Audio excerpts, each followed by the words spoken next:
Sekitar 700 petugas gabungan TNI Polri bersenjata lengkap di malam itu terlihat berjaga-jaga di sebuah desa yang ada di Lampung Timur. Tampak pula wajah-wajah penuh kengerian yang terpancar dari warga yang pada saat itu mencoba mencari tempat yang lebih aman untuk berlindung. Tak terlalu jauh dari tempat di mana para petugas itu berjaga, terlihat sebuah kobaran api yang kian lama kian membesar. Api itu berasal dari sebuah mobil yang dibakar oleh massa.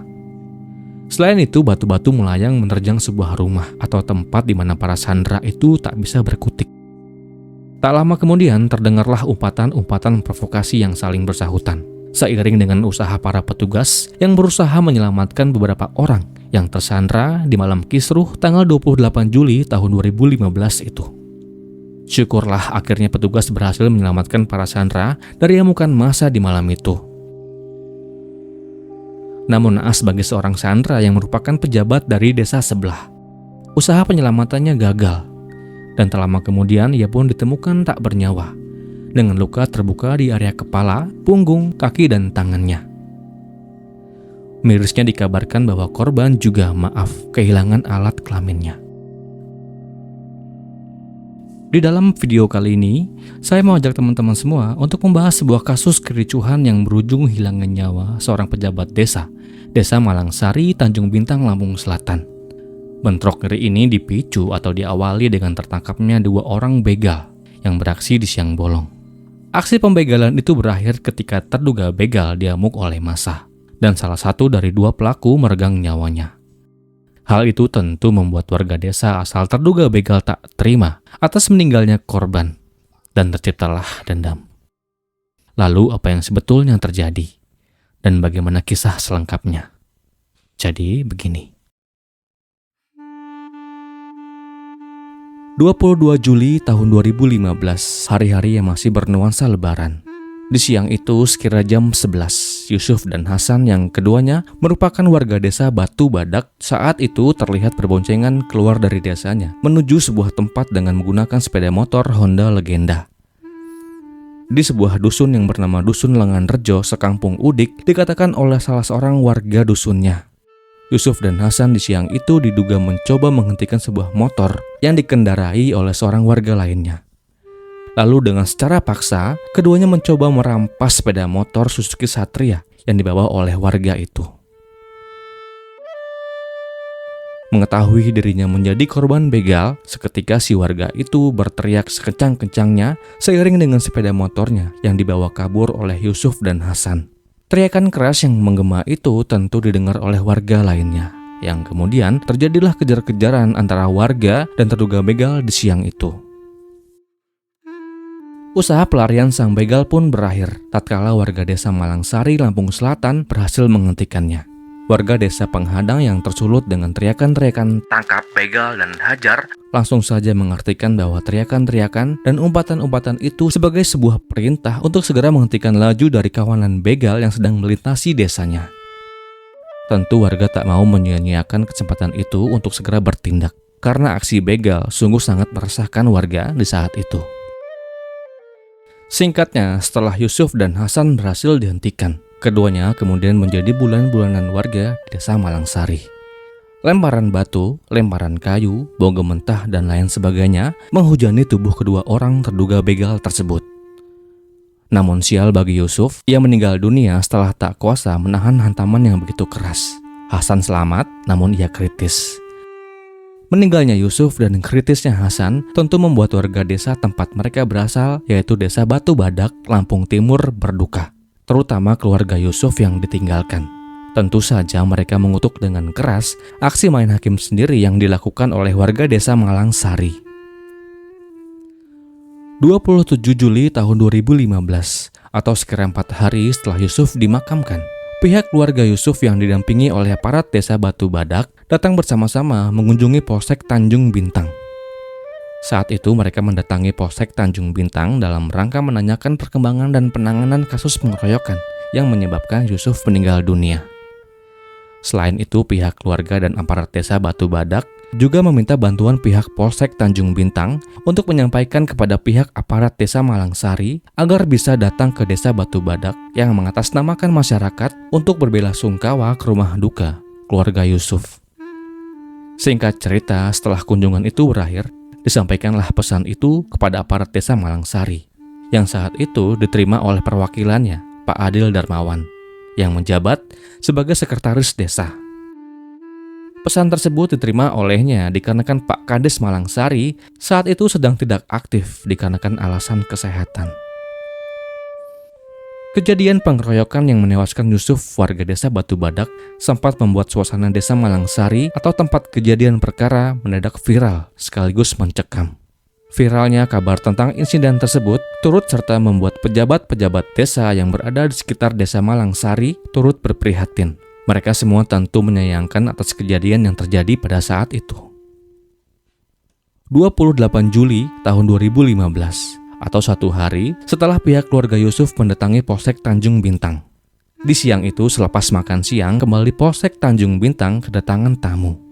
Kala itu mereka yang datang adalah Sekretaris Desa Malangsari, Pak Adil Darmawan, dan beberapa orang lainnya yang juga merupakan pejabat-pejabat desa yang terdapat di sekitar desa Malangsari. Jelas mereka datang di siang itu selain untuk menyampaikan keprihatinannya, juga saat itu mereka membicarakan terkait permintaan aparat desa Batu Badak untuk mengunjungi dan berbelasungkawa ke rumah duka.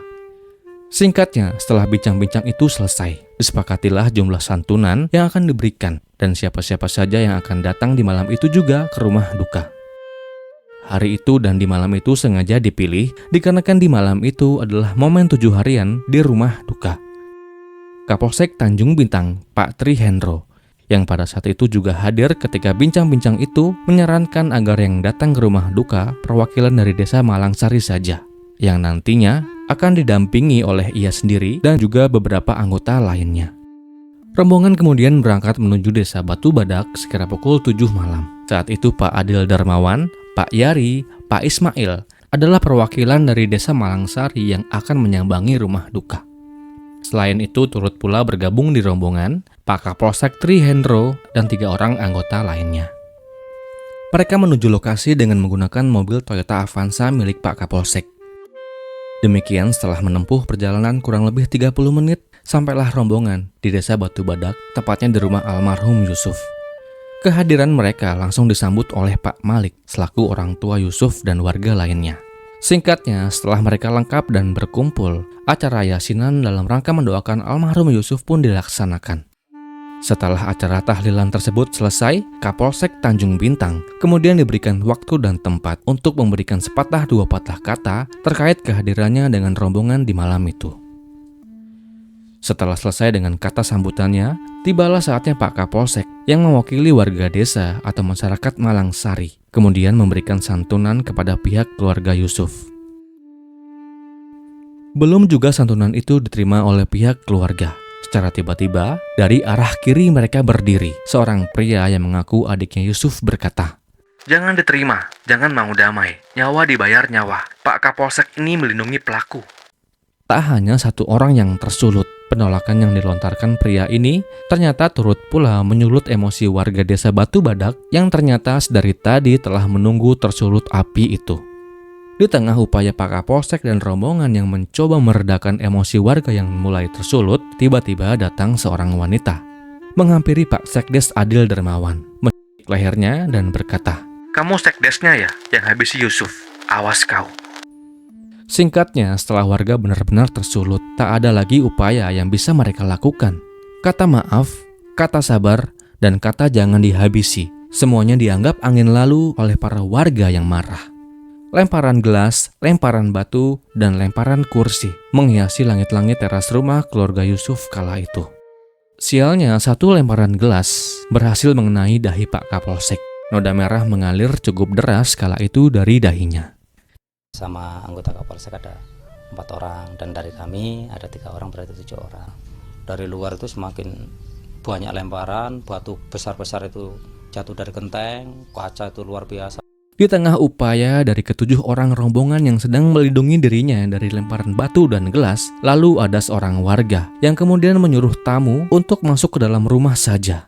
Saat itu mereka diarahkan untuk bersembunyi di dalam sebuah kamar.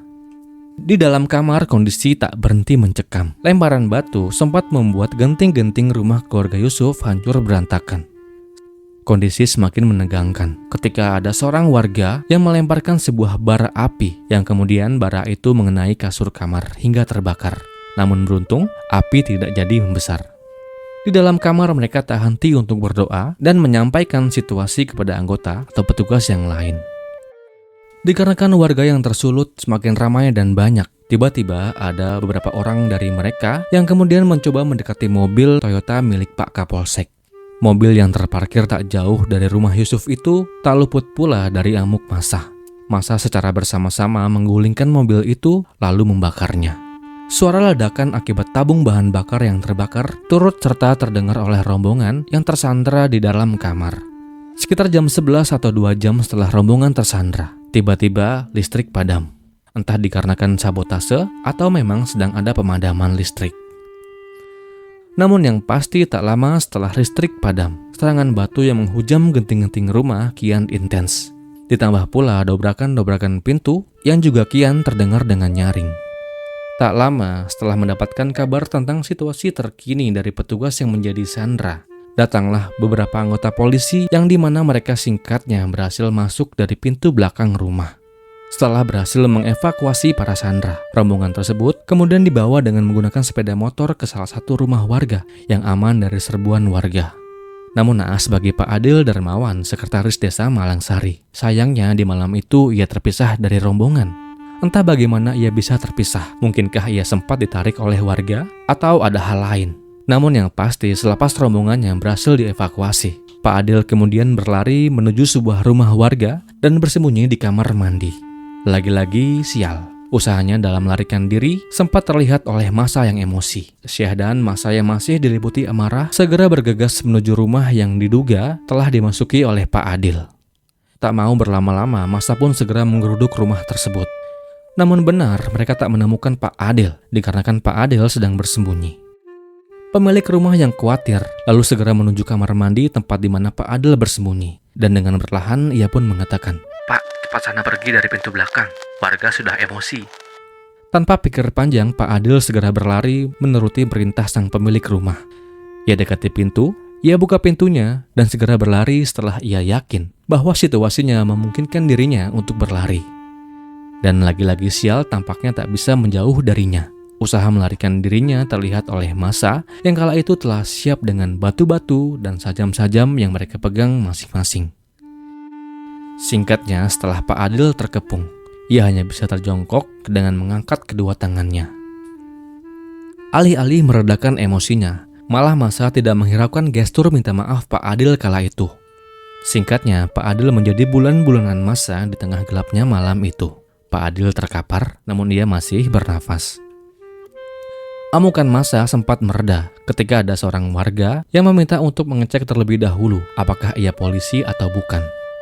Salah seorang oknum warga yang belakangan diketahui adalah Sulaiman alias Leman mencoba mendekati tubuh Pak Adil yang tersungkur. Ia membuka celananya dan mengecek dompetnya, dan ia pun mengatakan, "Bukan, dia bukan polisi." Ada akuan dari salah seorang pelaku yang kemudian tertangkap bahwa selain membuka dompet Pak Adil, ia juga sempat memaaf alat kelamin Pak Adil dengan sajam yang ia bawa. Namun akuan tersebut tidak menemukan hasilnya setelah dilakukan pemeriksaan lebih lanjut. Nafas Pak Adil kemudian terhenti ketika massa yang semakin beringas menyeret tubuhnya ke depan balai adat desa Batu Badak. Di sana ia menerima sebuah benda tajam, hantaman kayu, lemparan batu, hingga akhirnya bongkahan batu besar melayang dan mengenai kepalanya. Seketika Pak Adil pun terdiam dan ia pun dipanggil Tuhan yang Maha Kuasa. Saya turut berduka cita. Rombongan yang terpisah tadi tak mau begitu saja meninggalkan Pak Adil di tempat yang berbahaya itu. Tak lama kemudian, pertolongan yang melibatkan personil gabungan TNI Polri segera menyisir lokasi dan berusaha menemukan Pak Adil yang terpisah dari rombongan. Betapa kaget tim gabungan yang kemudian menemukan Pak Adil telah tak bernyawa dengan kondisi yang sungguh menyayat hati. Tubuhnya tersungkur di tanah dengan noda merah yang membanjir. Tak lama kemudian tubuhnya pun dievakuasi dan dibawa ke rumah sakit untuk dilakukan pemeriksaan lebih lanjut. Suasana desa Batu Badak pasca kericuhan yang terjadi mencekam. Tak ada warga yang berani keluar setelah insiden tersebut terjadi.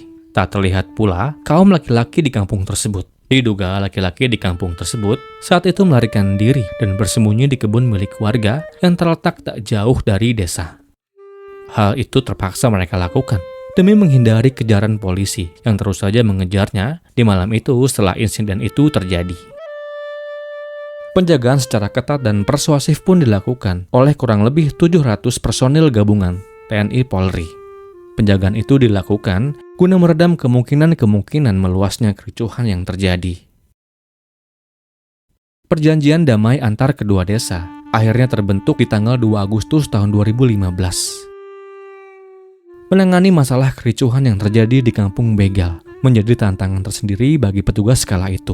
Dikarenakan selain harus berhati-hati, juga petugas dituntut untuk bisa menjadi penengah dalam kasus ini. Mengingat insiden tersebut dipicu oleh tewasnya Yusuf dari kampung sebelah. Tak mau berlama-lama, pihak polisi segera menyusun strategi untuk menangkap para pelaku atau provokator yang menjadi dalang meninggalnya Pak Adil.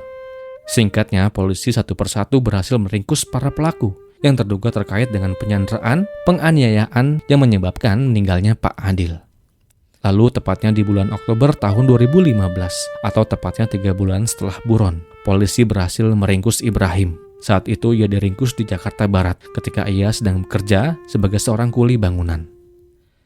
Penangkapan Ibrahim didasarkan pada pengakuan warga yang tertangkap sebelumnya, yang mengatakan bahwa ialah yang pertama kali melakukan provokasi dengan sajam ke punggung Pak Adil. Selain itu, polisi juga berhasil meringkus Sulaiman alias Sleman. Tepatnya di bulan Desember tahun 2015, polisi saat itu terpaksa harus melumpuhkannya dengan timah panas yang kemudian bersarang di dadanya, dikarenakan ia melawan ketika sedang ingin diringkus, dan ia pun meninggal dunia saat itu juga. Leman bukanlah orang sembarangan. Ia merupakan kapten atau otak kejahatan atas kasus pencurian kendaraan yang pernah terjadi di tahun 2014 lalu di Rawalumbu. Saat itu seorang ibu rumah tangga menjadi korban kekerasannya. Korban meninggal dunia akibat tertembus timah panas yang ia pakai di setiap aksinya. Selain di Rawalumbu, ia juga pernah terlibat dalam beberapa kejahatan pembegalan di daerah Bintaro, Bekasi, dan lain sebagainya. Terakhir, ia menjadi DPO Polda Lampung akibat keterlibatannya dalam pengeroyokan Sekdes Malangsari Pak Adil Darmawan. Ia juga diduga telah melakukan aksi maaf alat kelamin korban. Persidangan yang digelar oleh Pengadilan Negeri Sukadana melalui majelis hakimnya kemudian memvonis Ibrahim dan beberapa orang lainnya yang terlibat dalam kasus ini dengan hukuman penjara selama 12 tahun. Semoga vonis tersebut betul-betul bisa membuat jera para pelaku atas tindak kejahatannya yang pernah mereka lakukan. Dan untuk keluarga korban, saya ucapkan duka yang mendalam. Dan kisah ini pun berakhir